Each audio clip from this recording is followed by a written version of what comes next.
Welcome to Against All Oddities, the podcast about three brothers coming to terms with the oddly true and the truthfully odd. This episode is part 2 of a 2-part dive into the world of meditation, specifically, but not exclusively, Transcendental Meditation. In part 1, we explored the methods behind TM and other meditative practices. Now, in part 2, we share the results of our TM training and reflect upon our month-long journey into the abyss. If you're worried that this episode has the markings of a snoozefest, fear not. This episode is surprisingly lively, full of questionable insights and unexpected laughs. We're joined in this episode by our good friend and professional soldier, Benjamin Kemp, to help us wrangle the weird and wonderful ideas that surface during our month-long practice. We talk about a lot of stuff, from fresh socks to childhood trauma, spiritual side quests to Nate's new Walk It Off program. And yes, we also talk about those elusive David Lynchain idea whales swimming in the deep. This is Against All Oddities.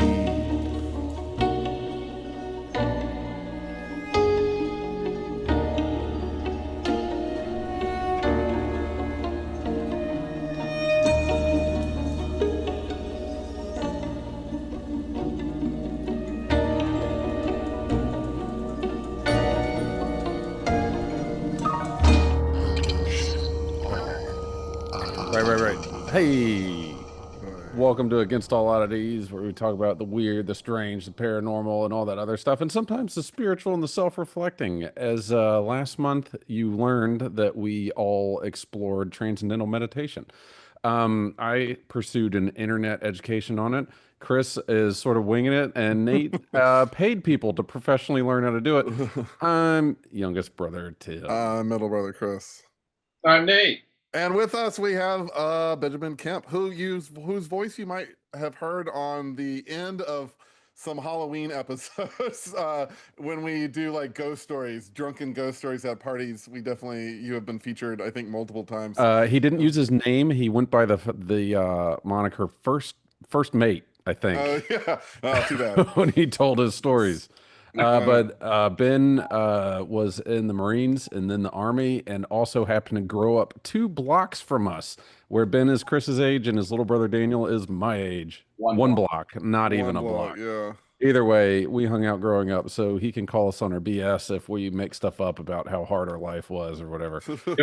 Anyway, Ben were in the first grade. They became friends. Yeah, so Ben is currently with Nate in Ashland. So Ben, what's up? Thanks for being here.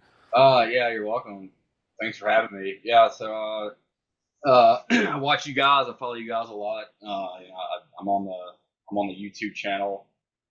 I'm up here selling a motorcycle, spending some time with Nate, and I didn't know that you guys were going to do this until I think yesterday. So I'm glad. That's often how we don't. That's kind of how we. That's I'm about our to, disclosure rate too. Be around to do it, but yeah, I look forward to kind of hearing y'all's experiences and thoughts on meditating after doing it for months.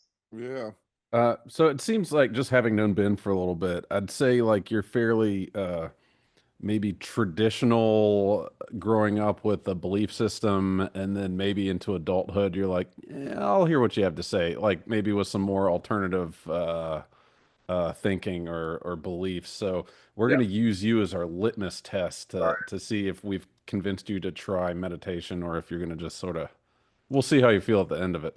Yeah. Well, we might cover a couple things while we're lucky enough to have Ben with us. We have some topics we can talk about. There's not but so much we can talk about with TM. We might kind of have a more lengthy follow-up in a year or so, just as we kind of continue to explore this. But I definitely want to get Nate's take. So Tim, as he said, has been kind of using some online apps. I used some of Tim's method, but I haven't been super able to incorporate it on a day-to-day just because the summer is the busiest time. Yeah, it's really busy for me right now, and I also have a 2-year-old, and between those two things, it's... Oh, speaking of which, do you want to do updates? That's my update. You know how many days I've had? I've worked 7 days a week for 4 weeks in a row, about 12 hours a day for a lot of that. So I'm coming off of that, and then if I'm not here working, I'm like relieving Meredith because she's mad because she's been sole caregiver for that entire time. So my life is kind of something. It's fine. It's a good summer, but I'm up in Maine. I meditated for a while, and now I'm not. But I got no updates. What are your updates, Tim? You look weird. You're making a face. I was just looking. There's a guy meditating behind you. If you're watching on YouTube, Chris is not using a background. That is a real Yeah, man I just have this guy. meditating in the background. No, so I made a background, if you're not watching, of the guy from Hellraiser, like when he was meditating with the cube before the Cenobites come in and like tear him into lots of little pieces. I And like. I have a big screen on the other side. I was gonna put cinnamon bites, like Yes, Cenobites perfect. from like I was about to make the same joke. Ani and Cenobites on the other side. But anyway, Nate, what's your updates? And maybe just go. Well, Tim, what's your updates? And Nate can do updates and go straight I can into go his. quick. I'm full-time night at the hospital for the summer, and then I also have a second job at the nursing home, which is day shift. So I've been doing a lot of back and forth. I did 8 shifts in 7 days. It was supposed to be 9, but I got one covered. So I too have been. I have trouble falling asleep at 2. I've been waking up between 10 in the morning to later, which is weird, or sometimes earlier, and I just walk around like a zombie all day. But my brief update, I'll say, I mean, it's been fun. It was like we've had birthdays, and baseball was awesome. I'm really into Little League baseball because my son's playing for the first year and going to the batting cage and stuff. It's a lot of fun. It's because I'm probably overly involved because I'm not an assistant coach, but I take a glove and I'm like, hey, you guys playing? Can I play too? But that season wrapped up. And then so there was a birthday party for one of Jack's friends at a trampoline park, and it was kind of fun or whatever. But Evelyn got to go too, and so they were just kind of palling around. Me and Alicia were sitting at where the middle. You don't have to participate; you can just watch. And there's this group of probably high school seniors behind us, and I don't know what high school is like for you guys, but I tried looking back, probably too hard to be cool or fit in or to just not mess up, you know? Like it's okay just to stay in the corner and just not be noticed because then you didn't do anything socially weird. And so if there's a group of people and you were leaving, you'd be like, check you later, bro. Or like whatever, like peace in the Middle East, homies, or whatever it was. And so these guys were like all saying, and they were like trying to be cool, like, hey, so yeah, all right, like saying that a lot. And then there's like, hey, we're meeting up at the bowling alley later, right? Yeah, yeah, yeah. Okay, it's Lehigh. Yeah, yeah, okay. And then as they were leaving, the one like kind of cool talking guy who went, hey, drive safe. Which I thought was awesome. I started trying not to laugh because I thought it was awesome that one, he's still doing cool talk, and two, he's just making sure his buddy's safe. Yeah. He's Make sure you drink enough electrolytes, boy. Drive safe. Like unironically, Big just old like seatbelt, boy. right. We'll see when you get there. Wear a helmet when you ride a bike. I just thought that maybe the youth of today is a little more self-aware. So anyway, Nate, How's what's your up? meditation going, Tim? Or you want to? We're not there yet. Nate, are you fine just doing business stuff, hanging out with Ben, selling Yeah, I motorcycles? just bought a I motorcycle. was gonna say Nate's buying, Ben's selling, Nate's Yeah. buying. Yeah, business is going good. Business growing fast. I bought a motorcycle. It's awesome. Rode around with Jay for a little bit today. I even had a guy in a truck did like this thing out the window, you know, when I was behind him. Throwing the Is that horns like at you. if Yeah, a guy in a truck throws the horns, badass. that means like he has a motorcycle at home, right? He's Yeah, like, probably. He was impressed by how loud it Yeah. is because Ben's motorcycles don't have baffles, and this is like doesn't even have drag pipes. They're just like little pipes that turn down a little bit So it's just to allow, you know, at least the air goes down a little bit. But it's ridiculously loud. Like Mary and Jay's wife were like almost holding their ears with Ben's old bike, and then we turned on the new bike, and it was like deafening. Like wait, Ben's new bike? Yeah. Ben's just sold the second bike. his second bike. Yeah, I have a, So I have you- a wayward home for motorcycles. But Ben, you Dad's ditched bike both is your in there. bikes now. Yeah. Ben ditched both his bikes. Yeah, he's going to. Oh, we can let Ben tell his updates on that. Yeah. So, I did go. The last one we talked about Transcendental Meditation without knowing too much about it, other than what little research we did, and we describe how mantric meditation works and stuff. I paid the money. I went to the center. I got the whole class. You brought the fruit, right? You had to like bring I the fruit. brought like fruit, some flowers I picked, and white cloth. And then here's the one thing. The first rule about meditation club is you can't talk about meditation. That's the first thing they do. That's cool. So I respect that. I like how you're like, I'm on a podcast, so say that. But here's the thing: everything we pretty much got it right. But that was before I made the promise I wouldn't talk about how to do it. And the reason they want that is they're trying to keep the practice pure. It's not like it's a bad thing that we tell people how to be. It's not like gatekeeping in the traditional sense. It's like, and to give them credit, they do a lot. Like they do kids. They have programs like the guy CEO of it now. Like he does thousands and thousands and thousands of kids, teaches them how to meditate every year. Nothing's bad for the money you put in, and really you're paying for the center. It's not that much money in the long run for what it's like taking a class. It's like taking a class, and it adds. The reason I paid for it and I took the class is I had to make. If we just did a thing like, hey, let's research, or like the Monroe Institute sounds, and you download the app and play it, there's nothing that I'm not really committed. And the whole thing about this is like you have to have the intention to do it. And this is the way to jump off the bridge. And I'll say, I'm looking at the app. I've done it for 29 days. I've meditated for 17.2 hours. Nice. Twice a day, 20 minutes twice a day. And I'll say, at the center, you meditate there for the first time, right, of their style of doing it. And afterwards, the guy's like, hey, how'd you like it? Was it easy? By the way, all the music of like, Tool, The Doors, Beatles, like there are all these different bands that obviously are into TM because like the Doors song "Take It Easy, Take It As It Comes." That's like one of their like sayings. It's like there's Mitch Horowitz. He uses TM, right? Yeah, totally. Yeah, so I mean he talks about it. Yeah, he talks about it, and but anyway, so I do the meditation. Oh, how'd you like it? Yeah, it was pretty good. He's like, well, I'm glad you liked it because now you're going to do that twice a day for the rest of your life. I was like, oh, fuck. What did I do? Well, that was a Simpsons joke, too, when they landed on the island and brought them Christianity. And then at the end, the Islanders were like, how many Sundays do we have to go to church to get into heaven? They're like, every Sunday for the rest of your life. Wait a minute. But I'll say the taking it easy part, like it's not like the way I see it. I'll describe like my impact of the meditation. We'll get into it in a minute, like in more depth. But there was such a difference in how I was. Mary took the class the next weekend. Oh, nice. Yeah. And it's not that I don't get angry at work or upset or frustrated or stressed or whatever, anything. It just drops off immediately.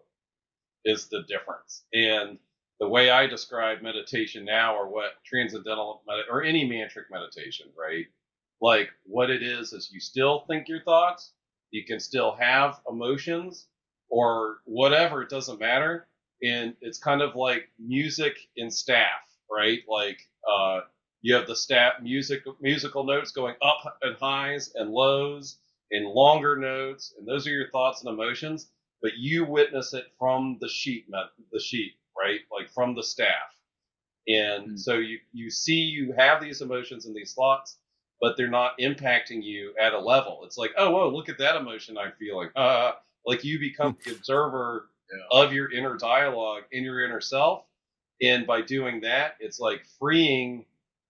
Like you can, because if you're caught up in your own head, like I can't believe all night, I can't believe, I'm so worried. I didn't bring this up on our last talk, and I regretted it when we got off the call. It's like, oh shit, I wanted to say this. Evolutionary wise, what good is a mind, right? What good is this voice in your head or worrying about stuff and all this stuff? What it is, your brain does two things, or your mind. You look at past mistakes to see how to correct them or what you did correctly, and then you look to the future of how, different scenarios, how you can react and plan, and how to put those lessons into the future as you're growing constantly as a person. Yeah, we call it we call it in my profession, we call it the what if. We what if everything. Mm-hmm. What if this happens? What if that happens? What if Mm-hmm. this happens? So, Right. So, but in basically, but what happens as a person over time, depending on your psychological whatever, is okay. Your mind is only there to give you anxiety about the future and regret about the past, and that. So when you're sitting there 2 in the morning going, F, why, oh my God, tomorrow's going to be so terrible. Oh, why did this happen yesterday, whatever. And you're just caught up in this forever moment. You're living in the past and the future, but not in the present.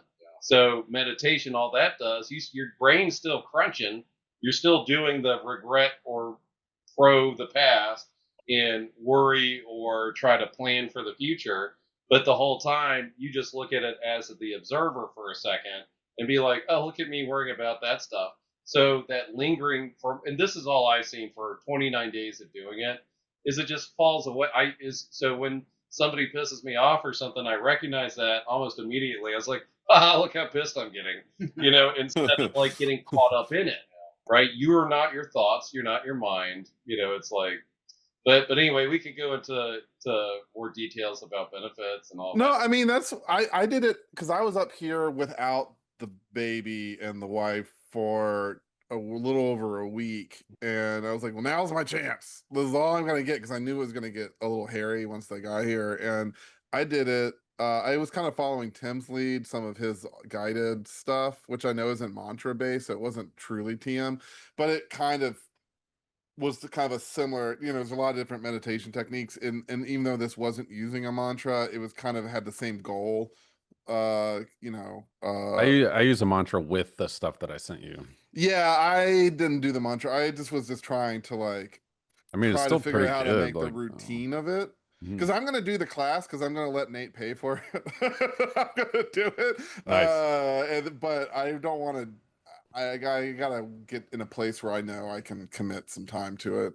But I will say, even just two things happened when I was even doing, and I did I did it for about 10 days, twice a day, half an hour each time, So I was doing a decent amount.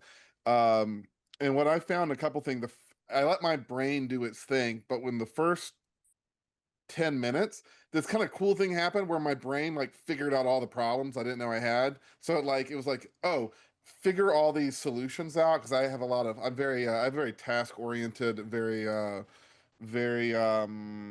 have to solve a lot of problems that are going to happen here for my job. So I have to like Real I'm quick, Chris, to clarify that, when that occurs to you while you're meditating, is it because meditation, you're kind of turning the brain yeah, down? you're supposed to acknowledge it and let it go. But But when you find those solutions in the moment while you're yeah, meditating, so or I didn't later in the count that. day, No, it no, no. I clicks. didn't count that as meditation. I counted that as like cleaning the brain, and I had really great solutions come up, because I have a lot of every day. It's like a series of completely unknown problems, 10 of them, that need Mhm. like a logistical solution for them. And usually I kind of just come up as it happens. It's all reactionary. I'm pretty good at it. But like I found it was like a really productive mental space. So I was like very relaxed. I know you're supposed to like acknowledge it and forget it. So what I gave myself is 10 minutes to be in that relaxed state. And I was just like knocking shit off my list of stuff to figure out. And then after 10 minutes, I was like, you know what? I'm putting all that in a compartment. And then the meditation started. And so then I would do 20 minutes of like the actual meditation. Is if something came up, I really didn't remember it. I was just like trying to let it go, right? But it was it's kind of two things were happening. One, it was like, oh, whatever space I'm in, like alpha brainwave or whatever state before a meditative state, I was fucking killing it. Like I was like coming in with really clever solutions to like problems that I hadn't even, I didn't even know I had yet. I was like, you know what? I got that thing came in the other day, and it's like, that's actually going to take 2 days to fix. And I like kind of like, oh, this is how I'm going to fix it. This is how I'm going to wire that thing. And then I put it away. And then the next problem's like, hey, my subconscious mind would be like, oh, hey, you haven't been thinking about this. It's going to be a problem in about 4 hours. It's like, and here's your solution for it. Whoop, put it away. And then so I'd go through a bunch of shit that I think subconsciously I knew I was going to have to solve, and I just kind of like knocked it out like a shopping list of shit. Then the meditation started, and then after that, I was like, oh, whatever. I'm thinking of a cat I used to live with. You know, like whatever bullshit brain fart shit that you're just like acknowledging and then putting away. That's when the meditation started. So it was really helpful because then I got the meditation aspect of it, but I also had this kind of like badass problem solving, like mental brain frequency as I started the meditation process, like slowing down, having the like binaural beats in the back or whatever the sound was that we were listening to in a kind of calming without an agenda focus. It allowed me to get super productive and super clever with problem solving. Then when the meditation started, I felt I was like the same way. Like I have a pretty chill exterior crust and then lots of chaos like right below. Like I'm always like this close to snapping, but I'm pretty, it's all kind of in a very well regulated shell. And I do feel like the meditation helped slow that down so that I felt like I had more like blubber, you know, like of that chaos. Like I had like more of a thick skin to like analyze it so I don't just like lose my shit and like yell Like and better shocks on your bumpy roads, so yeah, your yeah, ride road's is bumpy, more and level. I've got like a really like I got a lot of spilled I have so gasoline much and to like respond to about everything you said, Chris. I'm trying to not interrupt, but I'll say so the meditations that I sent you, if you're listening to that, he does do hemisync. yeah, And I will advertise that dude again because I really like what he does. So if you're not into meditation and you'd like to get into meditation, I'd suggest starting with he does a podcast, YouTube and Spotify. It's called Meditation with Raphael. His first 2, 3 minutes is just an introduction on how to do it. He does a few breathing exercises, and then he gets into hemisync, just kind Or of binaural beats or hemisync oh, beats. binaural beats, not hemisync. He does different frequencies each time, and he has kind of a focus or a thought to do. So it's really good for beginners, which is how I started was with him. It's just we should probably actually email him see if he'll come on the podcast at some point. Yeah. Um, so one thing is he'll do different hertz, and I'm curious about Chris and what he was listening to I can because I'll tell tell you. you the reason you listen to binaural beats. Gamma is 30 to 100 hertz, which I've experimented making some of my own. It's amateur, but it's easy to do. But gamma is 30 to 100 hertz, And and gamma is like that's your hyper focus state, lucid is dreaming state, visual, right. like if you're meditating. It's transcendental. So you want to listen to gamma if you're meditating because it's for information processing, cognitive enhancement, improved memory recall, and awareness. It's transcendental.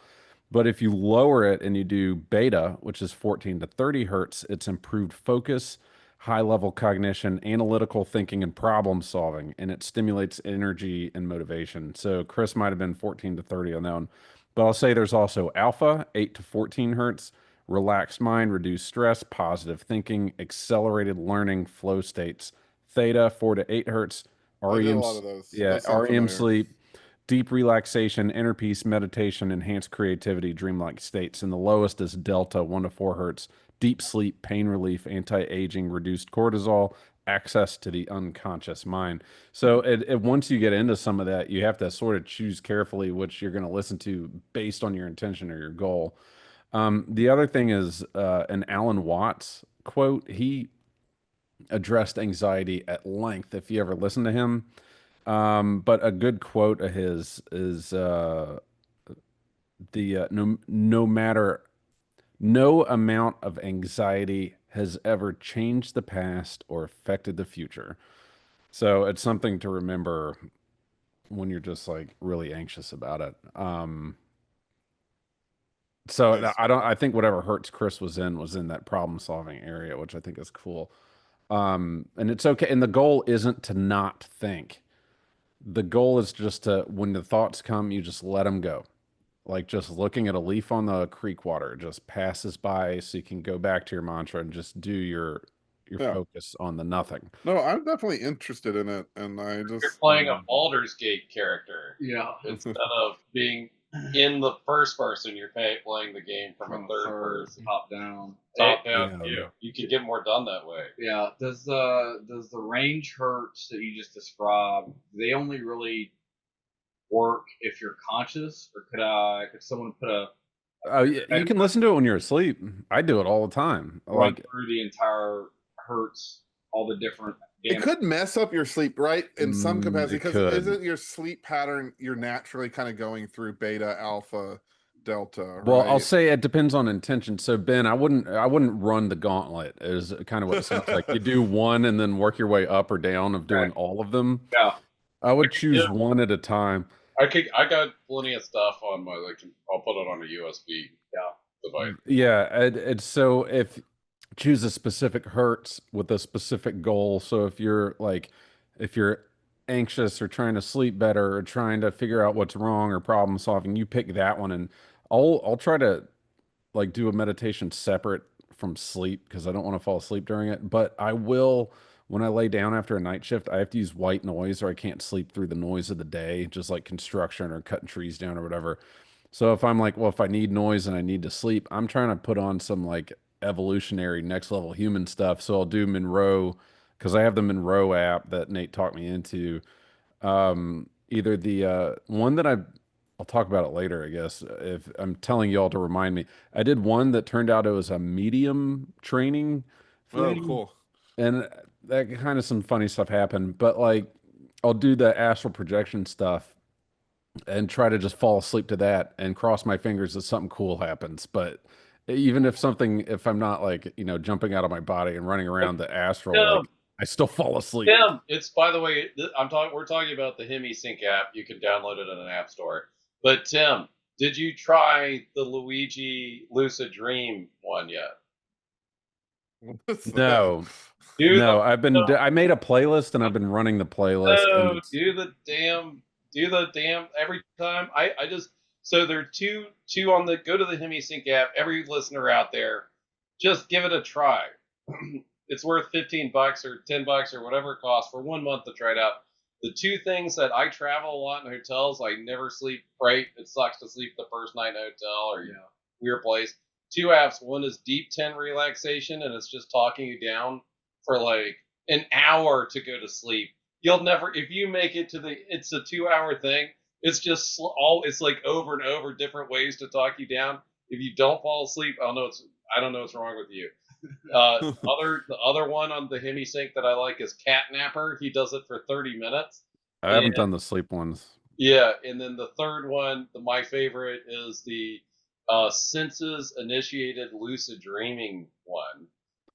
And there's also, if you go to the Monroe Institute app, Luigi also has one on there that has a lucid dreaming one.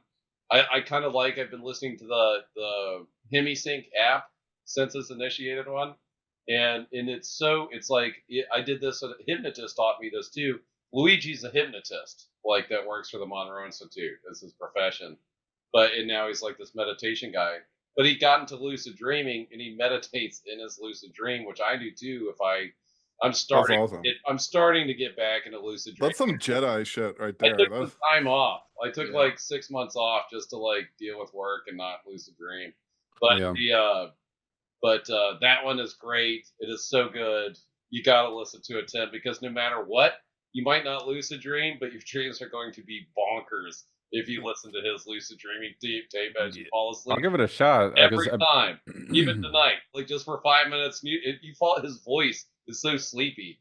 Anyway, you're like, oh yeah, Luigi. Like I was talking to him on the phone, like in a group talk at the Monroe Institute with a couple people because he wasn't there. And like, I look over and half the people are fucking asleep. Just talking to him, just in the conversation.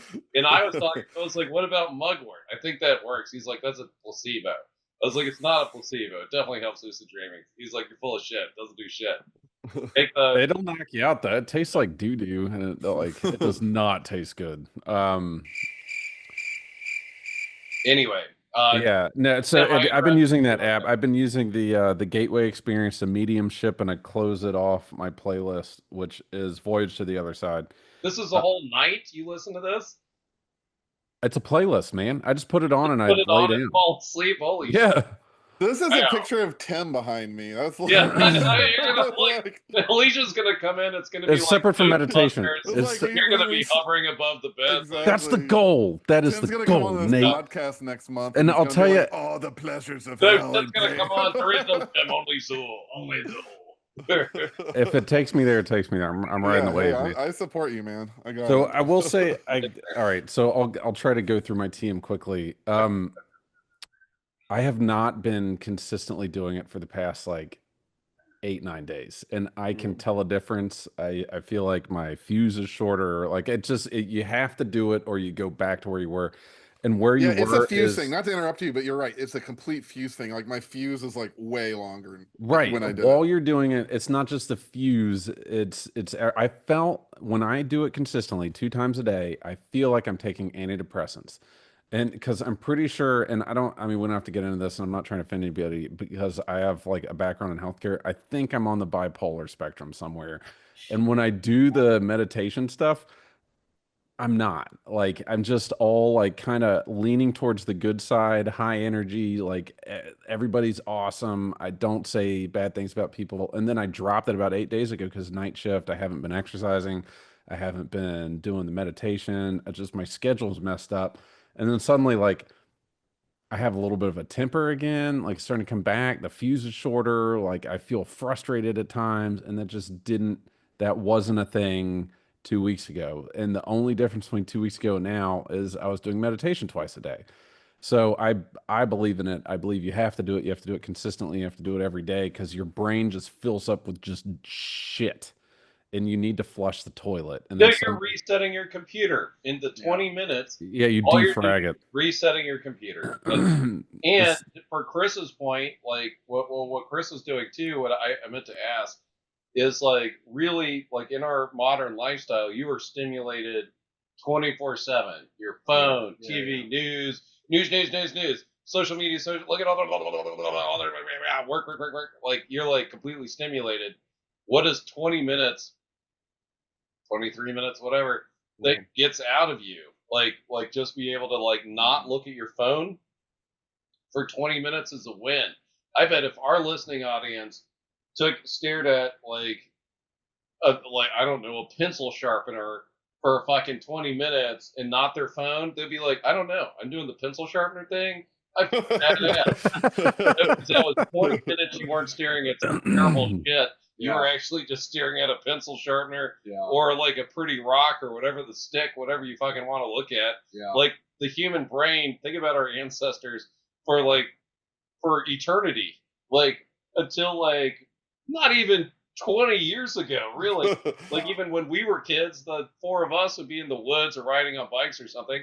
But until recently, there were pauses of silence in your life. Like you had nothing but to stare at the fire and figure out what language was as a caveman. Like so I think if you really ooga booga mean tough. you can't just say ooga booga, Nate. Huh? Nothing. It's just giving me a hard time. You can't just say ooga booga anymore.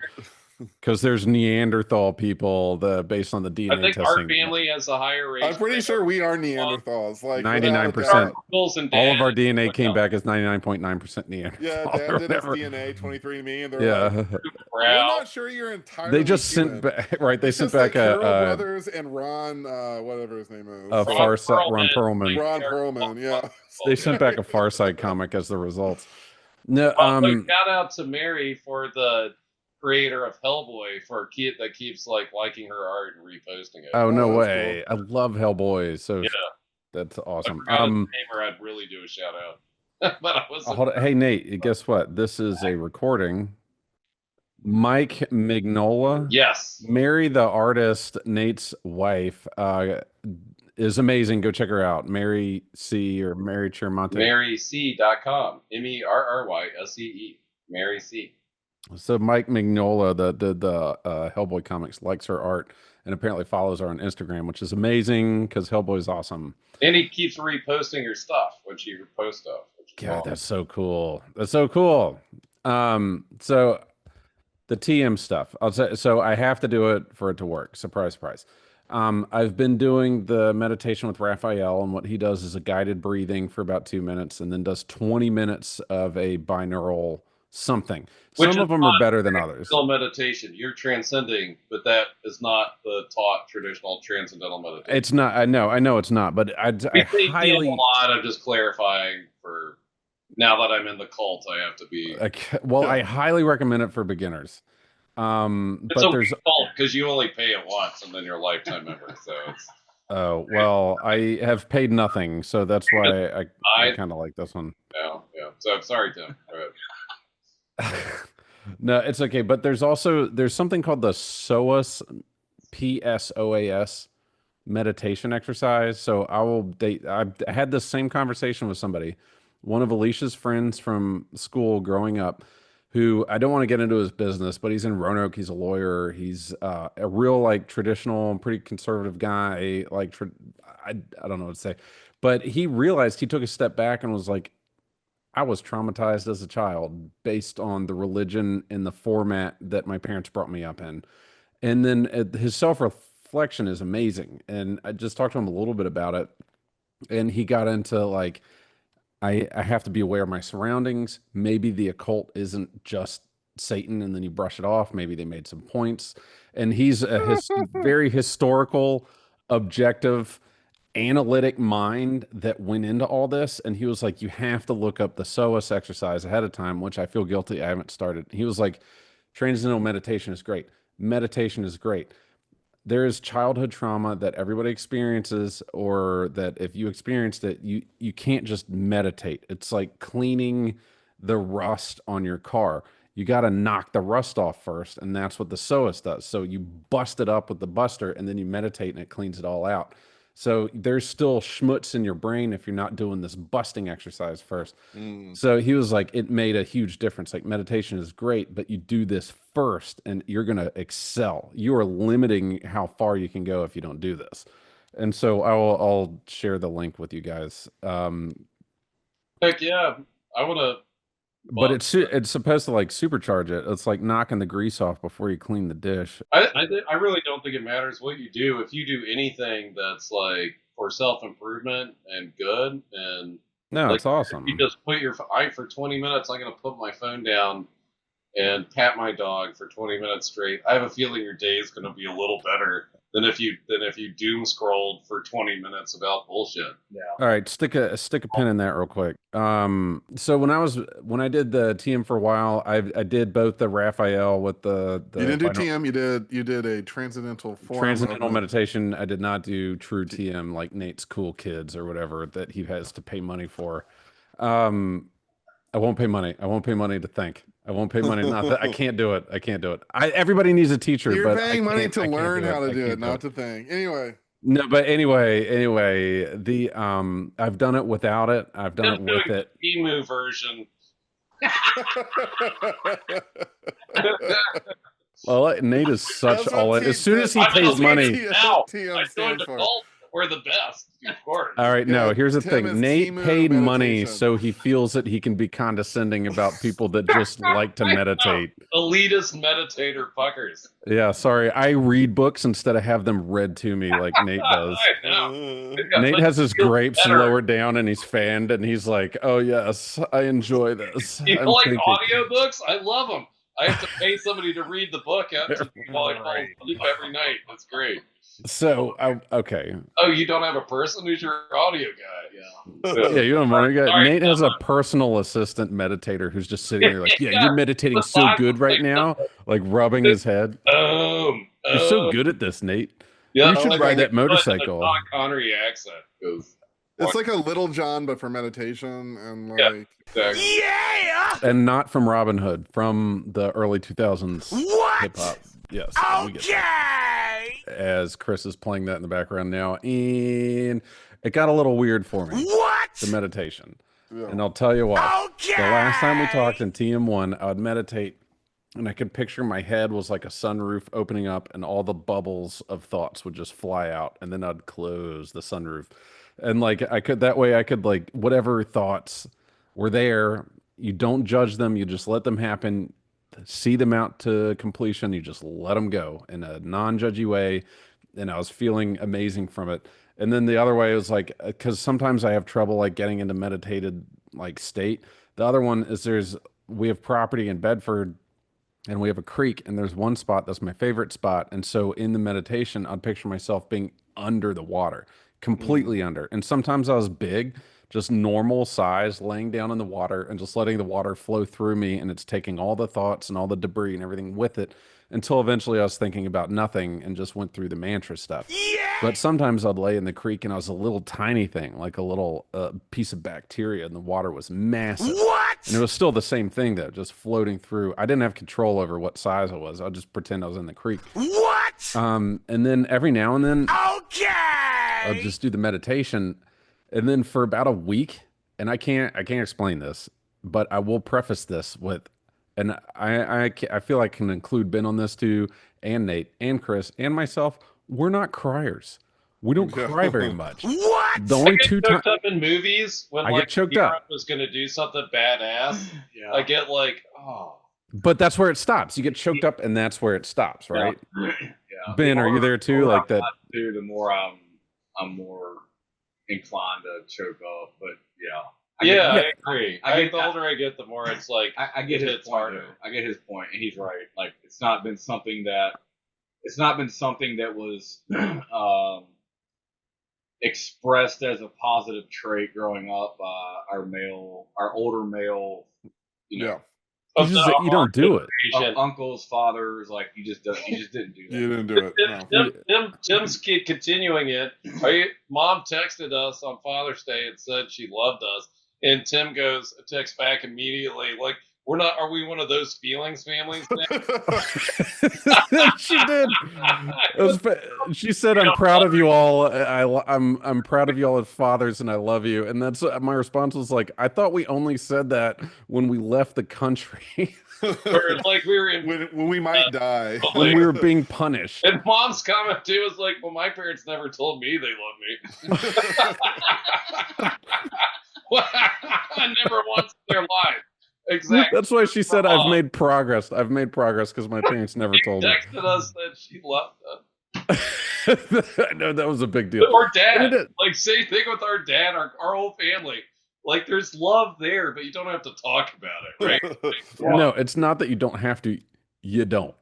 That was the thing, and we did. So Mom at least will address it. Dad's still in the same boat, which is it's fine. It's fine. It's just where we're at. I'm actually at peace. No, then Mary said that we were talking about this with Ben in the car, I think, or we were pulling in with Mary into our driveway, and we're joking about this exact same text conversation, and she was like, "Yeah, I told your mom I loved her because that's what you tell your parents all the time." And Mom told Mary, "Okay." She's like, "Oh, I love you, Karen." She's like, "Okay," or something like that. I don't know if we need to include that was in the car. Yeah, that was in the car. What did she? Was that? Did I get that right? What did she? Yeah, that's exactly what it was. Yeah. In our parents' generation and their age, there were very distinct ways about raising a male versus female. Mm-hmm. And if you're like, so I have all boys, right? I have a brother. There's no sister, so it's important that you get that male influence. But definitely, I think that the expectation is you're less outwards with your emotions. Is it parents or is it society? Like just our generation? No, it's family specific. I think it's the same cultural. So parents are a product of that society. Yeah. So when the society changes, then the parents will change. Yeah, because it's almost like our parents are actually a product of their parents, right? Like the society's one removed backwards, so it's kind of like they're actually dealing with the baggage of the World War II generation, right? And we're kind of dealing with our parents, like boomer generation, and our kids are going to deal with all sorts of. But I'd say it's just getting better because our parents are boomers, and their parents raised them as children are seen, not heard. Generation, mm-hmm. Greatest. So they had a lot of hardship. Yeah, like they went through the Depression and stuff. Yeah. Like that's as hard as you get. Yeah, and that's there's a, not to get kind of off topic, but there was somebody said something, I don't remember, but basically like as soon as the boomers took over, like their generation came up to rise to governmental office, etc., across the land and all facets of like society, that was the first generation that really had everything handed to them. Yeah. Didn't have to fight for anything. Where their parents worked their asses off. Yeah. And then they were kind of hippies Yeah. and then they had to get jobs. Yeah. That's kind of a bit of a summary. Government positions. And then they were like, screw it, we're having. No, I also think the boomers are a mix too, because you have the boomers currently that were in Vietnam and then the boomers that were at home protesting.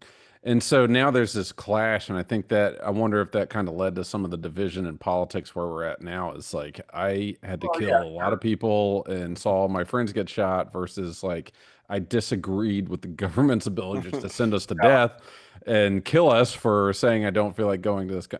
But whatever. That's kind of a huge topic in itself. But Democracy, yes. well, so one thing, yeah, right. So one thing I realized with some of this meditation is everybody's stress is or their Peak. struggles. It's a Well, everybody feels like they're at a peak, but maybe. Well, that's what I'm saying. That's what I'm saying. Everybody's 10 out of 10 is a 10 out of 10.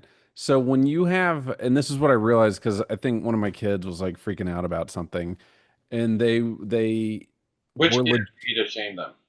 Yeah. I actually don't remember the situation because I was like high on meditation where I was like, you know what? Just be your kid, feel your feelings. But like they were a 10 out of 10. When a baby's crying, they are 10 out of 10 because they're hungry, their diaper's wet, they need to sleep, and they don't literally know how to sleep. Like, and then you see an old man who's 10 out of 10 because his hip is shattered and nobody's there to help him, and he has to go to the hospital and he can't afford it, and then he'll be in a nursing home and he has to sell, like, there's a difference between a baby crying because they're hungry and then a 90-year-old man that has nobody who just shattered his hip because he fell down is going to have to sell his house and move into a nursing home. Yeah. Both of those are 10 out of 10, but they're completely, you'd say the old man has more to deal with, but really does he? Like to the individual, 10 means 10. Yeah, they're the same at that point. Right. And it's true across all people and and it's helped me as a healthcare provider. They go in and I have 10 out of 10 stress because I'm a drug addict and I'm withdrawing and I want pain medications. They don't phrase it like that. They don't. But their 10 is real. And it's the same with somebody as I'm having a heart attack. I can't afford this treatment and I'm stressed about it. Their 10 is also real. Like, also I have diarrhea or stomach pain. Like everybody's 10 is a true 10 to them. So it's helped me with parenting, with realizing that with meditation. But and this is what I meant to bring up 20 minutes ago when we got a little distracted. My meditation last week got a little weird, where I was having these waking dreams and I couldn't shake them. And I'm not actively trying to like stop like daydreaming, but I'm sitting there and meditating. And this is not a silent one because sometimes I'll do silent meditations. Other times I'll do it with the binaural beats. This was with binaural beats. And normally when I do the mantra, it's 2 syllables. So we'll go back to our TM1 episode, Chunder. I'm just using that Chunder, if you don't know, is throwing up in Australia. They call the it Australian slang for vomit is chunder. Our word. Nate told me, yeah. Okay, cool. So that's not my. That is Chunda. That is not my word, but I'm using it just for example. I don't want that to taint my words. Yeah, I don't want to taint anything. But anyway, You're gonna meditate next time, Tim. Chunder, damn it! No, something else. Chunder, damn it! Chunder is the all-powerful. Yeah, Chunder. But when I was doing the meditation, I kind of got wrapped up in some stuff, and then I kind of let it go, and then it came back, and then I was saying my mantra, which is 2 syllables. Let's just say it's Chunder, so Chunder, Chunder. And then while I was awake, that I'm pretty sure I was awake because I remember all this, but I was in a boat and I was rowing it. Chunder, Chunder. So every time I said chun, I'd reach out with the oars, and der, I'd reach back with the oars. Chunder. And I was rowing, and on the other side of me was Granddad. Whoa.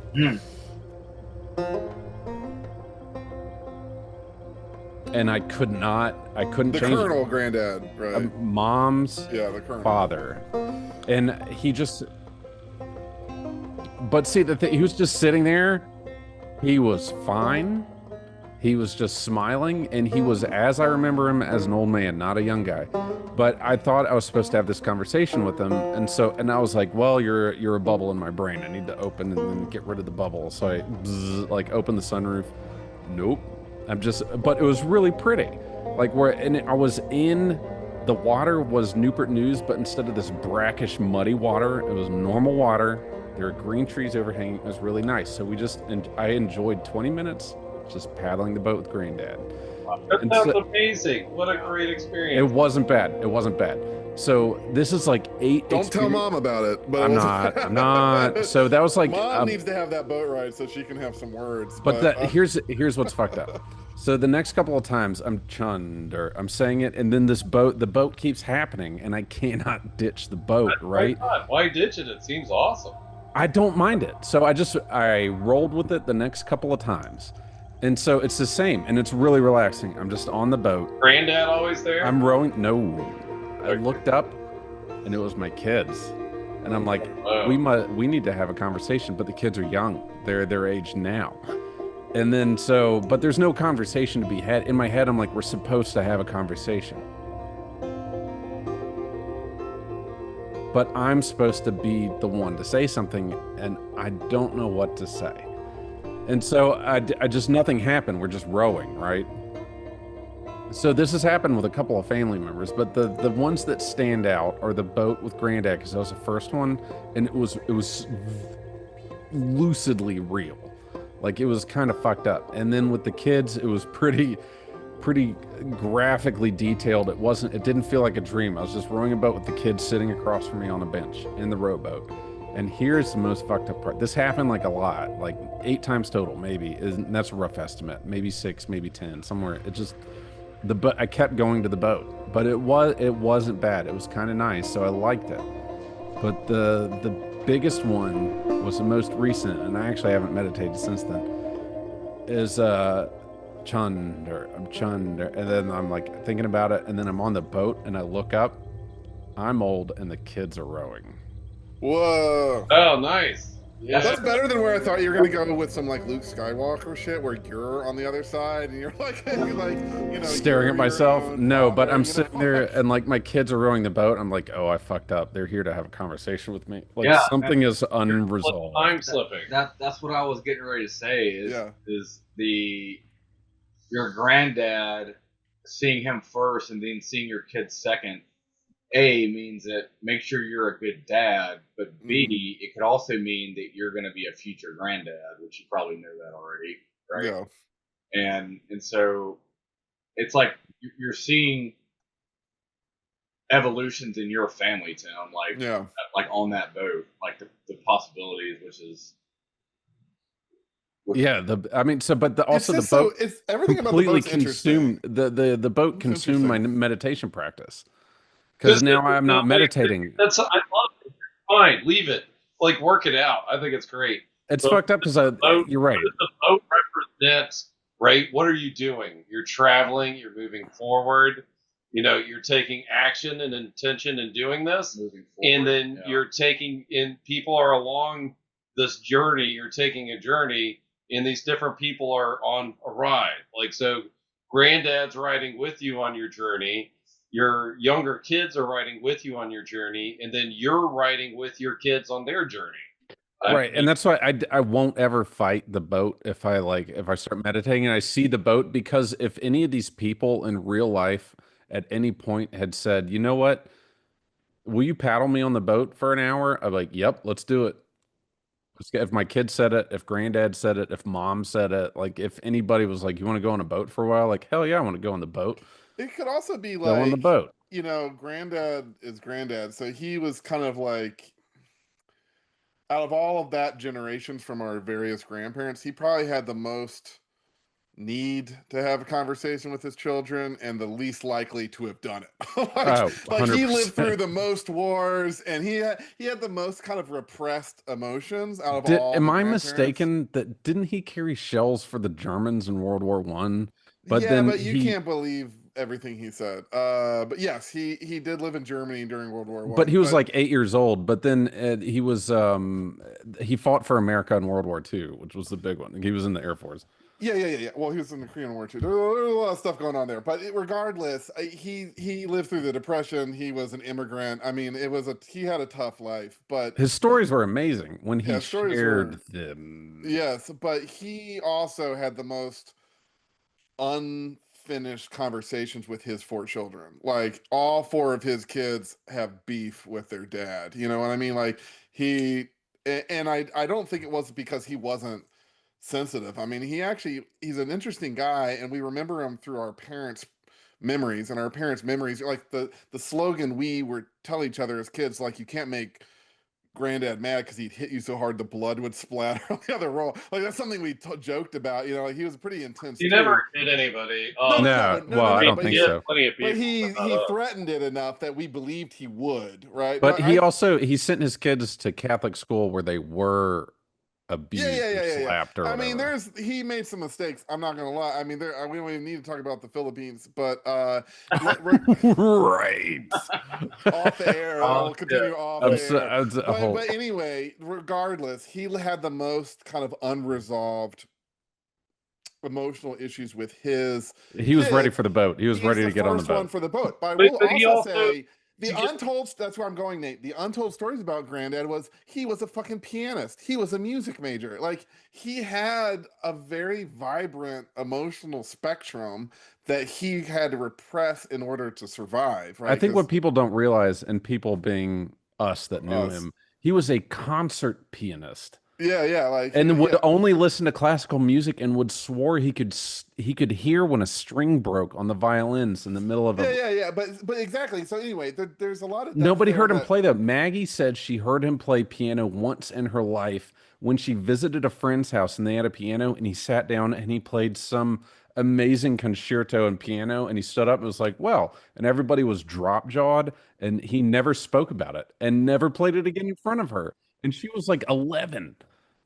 But anyway, going off topic a little bit, I have 2 points just before we move on, and we can I mean, this has been a great conversation, so we don't have to go too far off.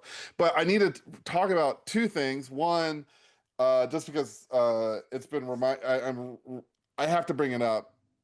The first is the first time I ever meditated in my entire life was with Nate, and I feel like that was fantastic. The first time you ever meditated, I'm not sure, but and I thought Ben would be into this. It was like freshman year of college. I was like summer after your freshman year. Yeah, I was like 19, right?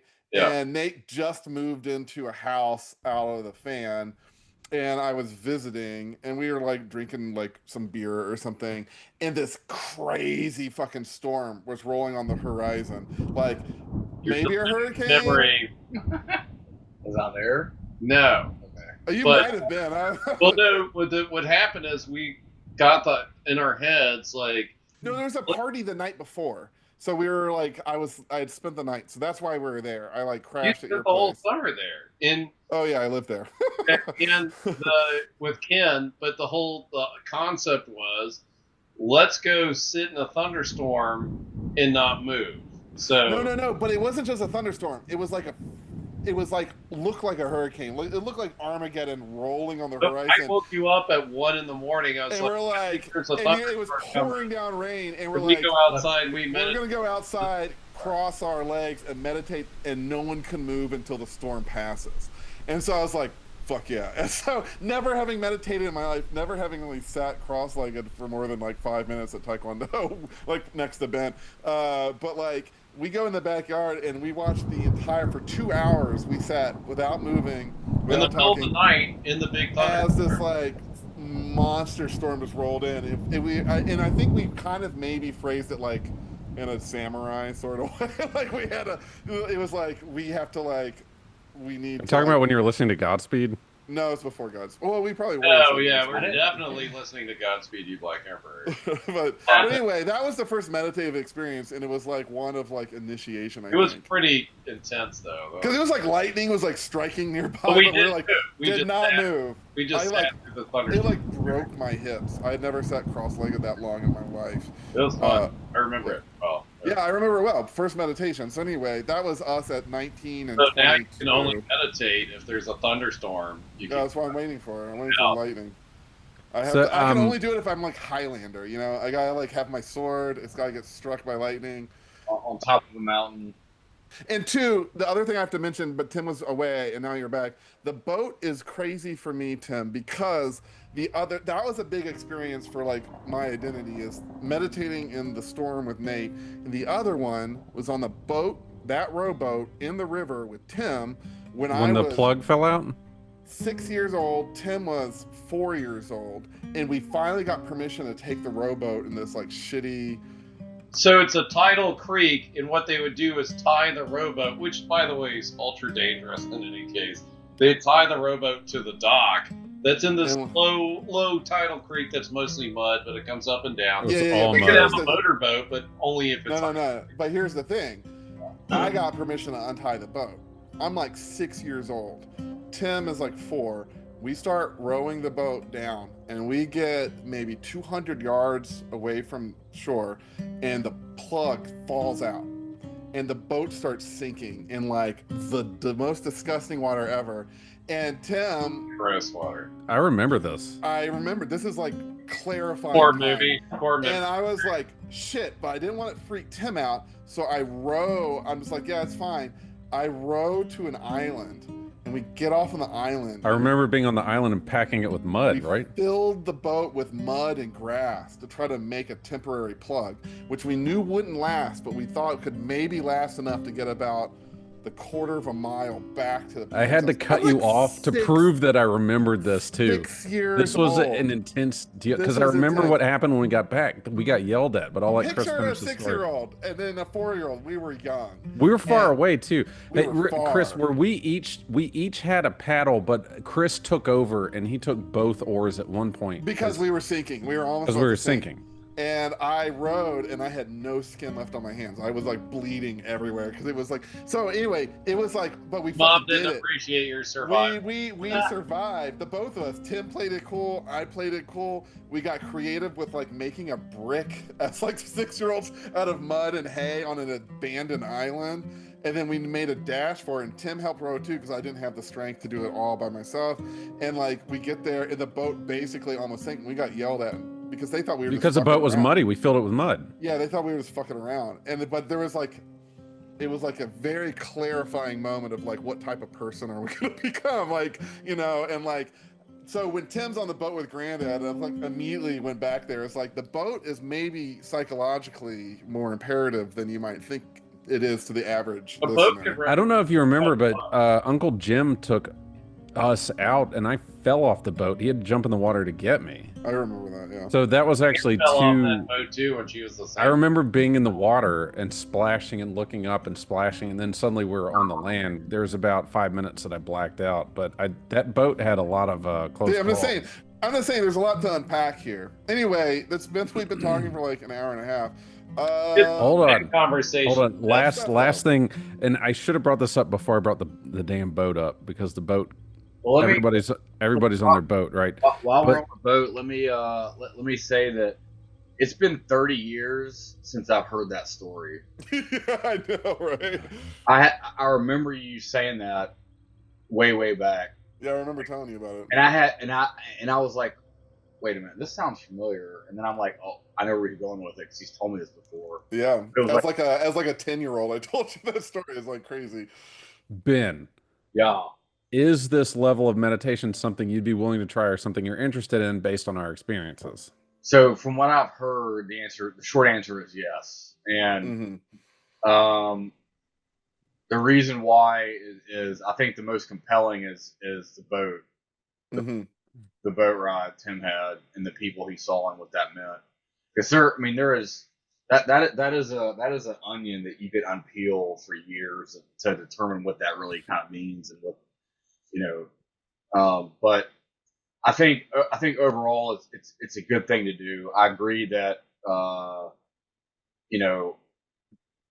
it does.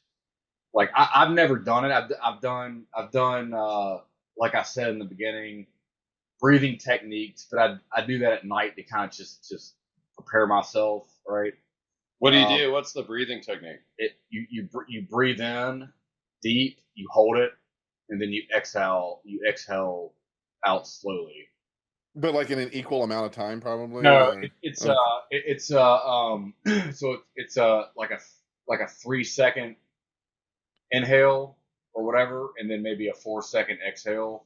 Okay. And you want to, or maybe it's a little bit faster than that. You don't want to like pass out, but you do No, that. that's the thing. It's called box breathing. In for Yeah, 4, hold for 4, out for 4, hold for 4, and you do that yeah, again and again. You can do it yeah, for 3 or whatever too, yeah, and you do it for like either a time or you do it by count. How many times you do it? or heartbeats if you ever want to get into Yeah. it. Another thing too that I was thinking while y'all were talking about this is, in my profession we call it getting in the zone. Mm-hmm. What's your profession, Ben? The military, the army. Yeah. dot dot dot. But Tank You just commander. started doing this. You just enlisted, right? no, I'm I'm a crusty guy, but we call it getting in the zone. And Yeah. the best example I can get is before I was in the army, I was in the Marines, like Tim was saying, and we would go out and do our rifle qualification, which is we would go out and we would shoot it. We would shoot at 200 meters, 300 meters, and 500 meters. And we had our dope book. They call it a dope book, and you would plot your shots as you shot on this book. So you look at the targets and you say, okay, that's where that shot landed, so I'm going to put it here. And what it does is it gives you a kind of a snapshot of where you're at, and you can look at it holistically and be like, oh wow, I'm shooting high and to the left or high and to the right or whatever. So let me make my adjustments. But the point is when I had earbuds in or I couldn't hear anything, like I zoned the world out, right? Mm-hmm. And once you do that all day, you're shooting all day. So I'm out there for hours shooting, and I have ear protection in, and so it dampens the outside. It dampens all of the sensories that you get from your ear, and then you get in the zone. And like, or a flow state would be another. Yeah, maybe, yeah. And like, so you lose that sensory out of your five senses. You lose the hearing, or it's significantly dampened. And what happens is you become hyper focused. I became hyper focused on what I was doing, at least in that moment. So I don't know if that's some. I don't think it's meditation. It is definitely. It kind of is. It sounds like That's what people want, and that's also a gamma frequency in the flow state. Like if you like lined up and you shot 5 targets, like, and you're completely in the zone, and it's like hit, and you're not thinking anymore. You're just doing completely flow state. Yeah. So that, but no, I like the other thing though and this is just me personally. Mm-hmm. I have yet to be successfully hypnotized. Yeah. Good, I tried. Like yeah, that was Nate failed. Let alone like do it to myself, which I guess is a thing you can sort of do. Yeah, but, absolutely. But I've never had anybody do it. So I'm kind of curious, like if I'm unable to kind of get to that level, if you will. So if no one can hypnotize me, can I get myself to that state where I'm absolutely? Yeah, it's completely different. It's completely different. I totally bet you can. I totally bet you can, because it is a kind of a different state, like the hypnotist state, where you're just receiving, and that's when you can like kind of reprogram some shit, because you're like just subconsciously. It's like it's a very different. Like I think you could probably have oral and like visual hallucinations in meditation before you even get to that level. Because I also have trouble with hypnotism. I think, and I've had like experiences like Tim has. I don't know, Ben. I'm interested in you giving it a shot, because you're about to change your living situation. You're moving to a different country. That's right. And anything that you do with experimental routine adjustments, it's good to time to try something. do it with big changes. So you're about to move to Saudi Arabia. It's like that's a perfect example of like, okay, well, now that I live here, there's no other way to do it than when I wake up for 20 minutes, I do this file that Tim sent me or whatever, and just try it for like, because after 20 days of doing anything, it becomes habit. And then if you don't like it, then don't. But I bet you'd get into it because I think it does make you better at all that stuff. I agree. And like it definitely in your Hey, job, the pause also with like it's great. Yes. it helps you Oh, problem solve. And yeah, it, and like, Ben, hypnotism is more like surrender, which I don't think is something that you could let go very easily or be No. willing It's to not do. good for the armed That- forces. that- Right, you're not going to do that. That's a very, very, very good analogy. That's a very Meditation is not surrender; it is just relaxing into the pillow. Or It's like, just no, it's being not. It's comfortable enough. observation and like, you have agency out. with meditation. You Right. have a goal. You have an intention. It actually, I think, it goes very well with It's that goal oriented. mindset. You're It's right. goal oriented. It's rather than the kind of the surrender of it. And it actually reminds me of a book that I remember reading a long time ago called Zen and the Art of Archery, which is I think it's a German book that kind of came out in America in like the 40s, but it's about this dude who was living in Japan in the 1920s, and he was just studying the art of archery as a Zen technique. And it kind of reminded me of your marksman story. So like there's truth to it too, right? Yeah. Like, Yeah. Because it's a whole, just like the archery, the qualifying on the rifle range is really an all body approach. yeah. You're using your body, your mind, your eyes, your dexterity, your fingers, your breathing, because there's an element of breathing control. They call it the natural point of aim. So you're laying behind your weapon.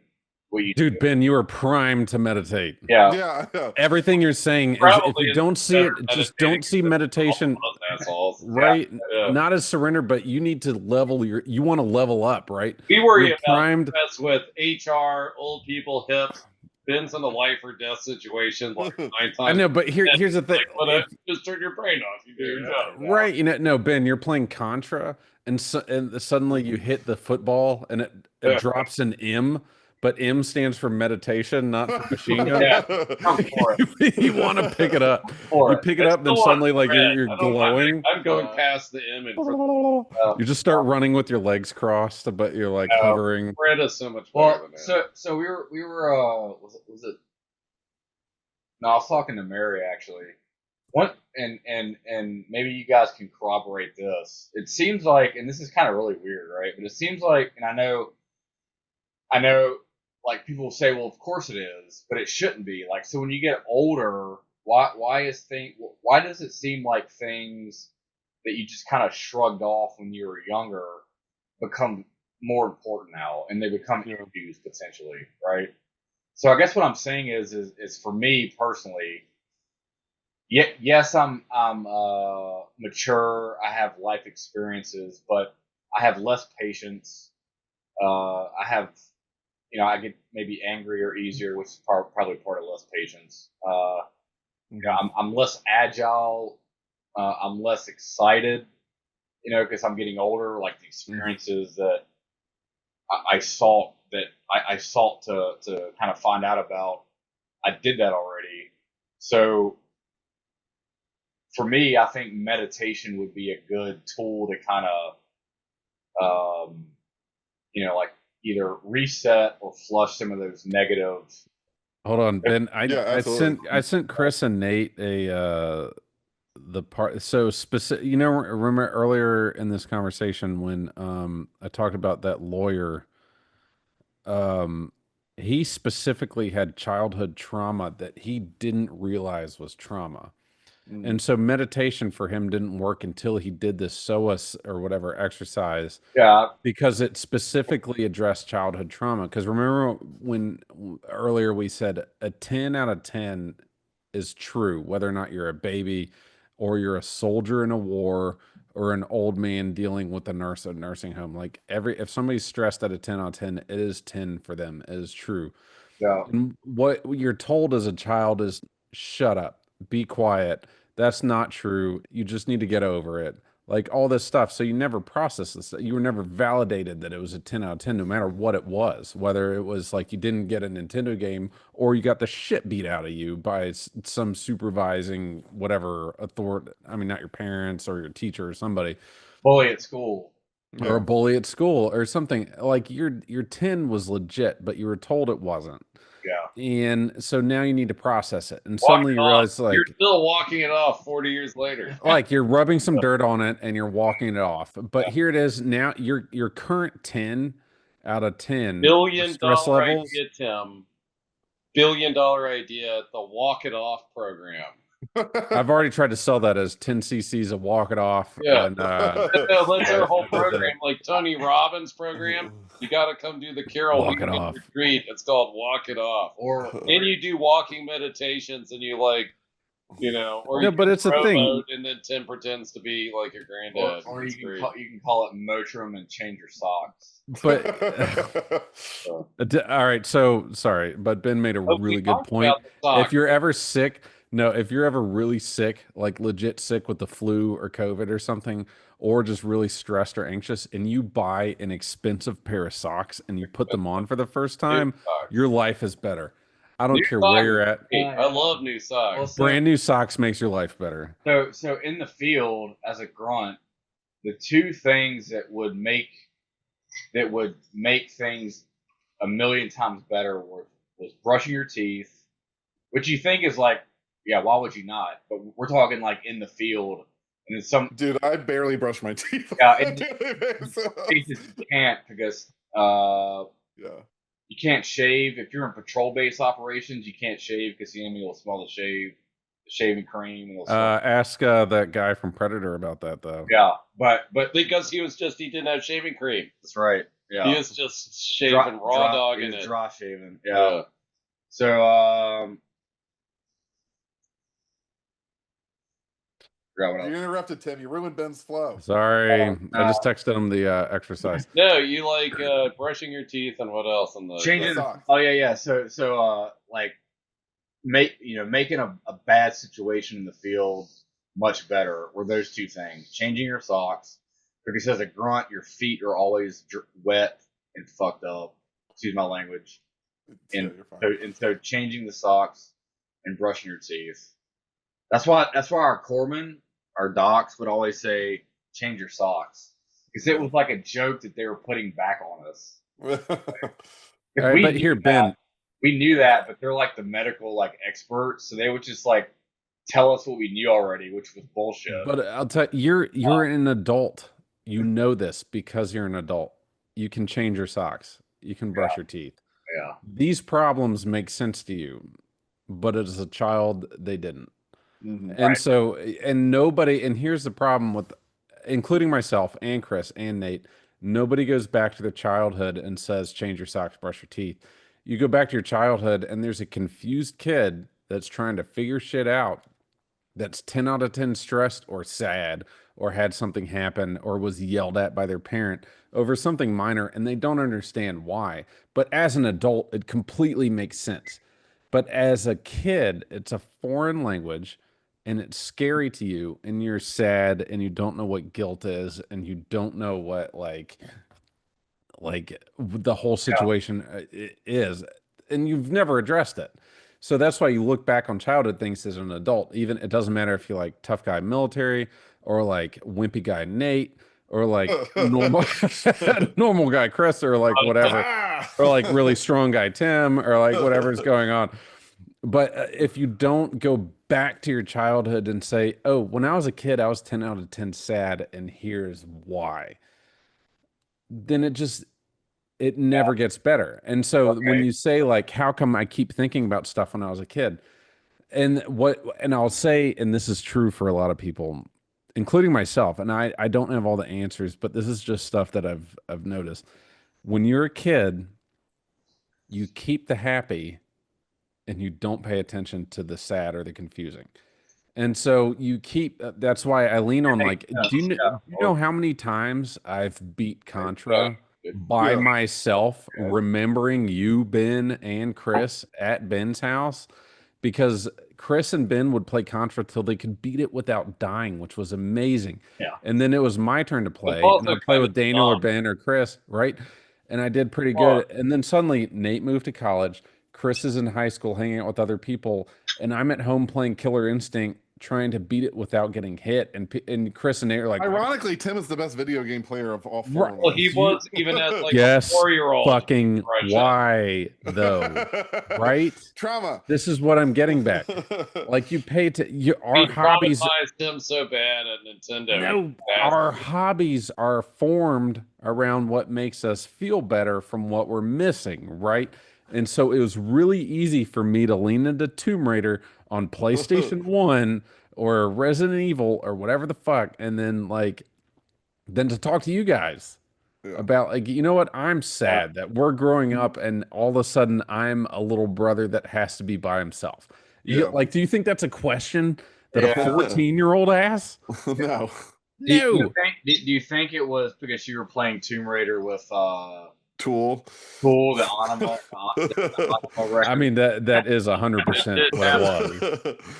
But see, it syncs up really well. Okay, all right. So we're almost at 2 hours. I have a dad joke. Nate, shut up, Nate. We're not doing this anymore. It's over. Here's the thing. We're done. I feel like we plateaued. We've plateaued.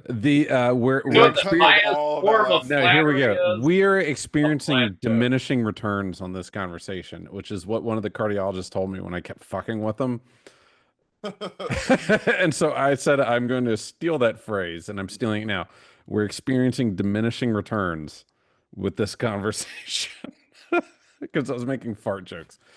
So anyway, do you want to go to the tavern to try to get a ranch drink, or is that not a thing? As I said, I feel like this conversation plateaued.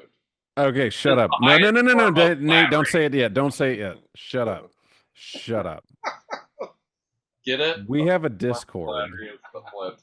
Find us. Find us on the Discord. It's Against All Oddities or AAO Podcast. We do a lot of stuff. On remote viewing, I am trying a different approach now, and I am in 20th place out of like thousands, hundreds of thousands of people. It's not hundreds of thousands of people, but I'm in 20th place right now, and I have high hopes for June. I have high hopes for June because I changed my remote viewing approach for the app specifically, but not other stuff. But us and Eric Slater, sorry, Eric, are doing it. So go check out Eric Slater. Eric Slater's podcast Disassembled, has Back to the Future stuff, Podcasters Assembled, all that stuff. Just look up Eric Slater. He has a lot of cool stuff going on. He's from Florida. He's an author. Buy his books. We support him. Also, the Neatcast. That's pretty much our sister podcast at this point. So just go check them out. And we have advertisements ran for. Corey from The World Is My Burrito hasn't put his March episode out yet. So motherfucker, get on it. But if you haven't listened to Corey, he does a lot of anime. He speaks Japanese for some reason. And if you can't listen to his The World Is My Burrito podcast, it is Ghibli season at theaters. Go check your local theaters. They are playing Ghibli movies all summer. Currently, it's The Secret Life of Ariata or whatever until August. And then the next is Totoro is playing in theaters in August. Dude, I live with a 2-year-old. All I watch is Ghibli. He's a Totoro fan. Totoro is playing in theaters in a month. You need to take him. He's seen it a million times. It doesn't matter. He hasn't seen it in the theater. With he's toys never and been stuff. to a theater. Yeah. There you go. It'll keep him interested. So there's also 100 other podcasts. Oh, wait, hold on. Space Castle. I pay for their Patreon. It's some random dude named DT. Anyway, go check him out. Nerd stuff, video game stuff. Holy shit. Oh, the new Indiana Jones game is pretty rad. The new Indiana Jones game is pretty rad, according to Nate. What Magic? This is my other Patreon. Oh, the other Patreon I subscribe to is You Didn't Ask for This. Oh yeah, that's a great one. Those motherfuckers are hilarious. So You Didn't Ask for This, the podcast out of Baltimore, hilarious. They also have answered a lot of my questions. They answer life's least pressing questions. Go check them out. Anyway, I'm done. Fuck you guys. Thanks for listening. I appreciate it. I won't tell you I love you because I don't do that stuff. Bye.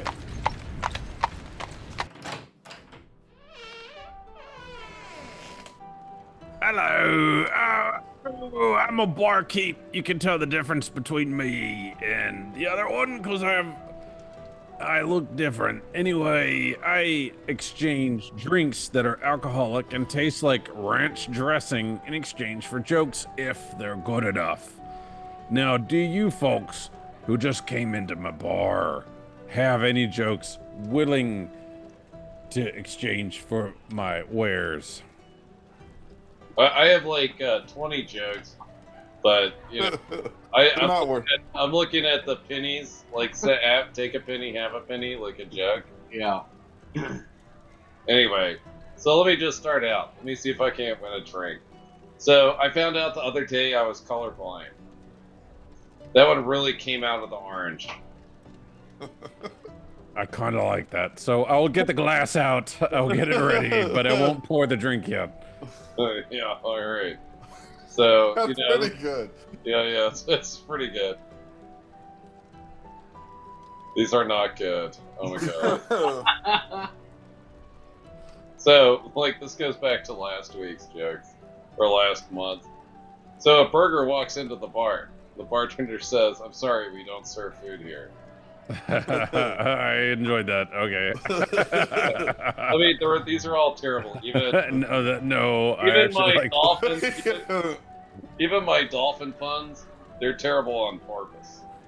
Oh man. Yeah, but you lost points with that one. I poured a drink, but I just. These are horrible. You know, a backwards poet writes in bursts. I'll give you a damn drink if you stop. That was pretty good.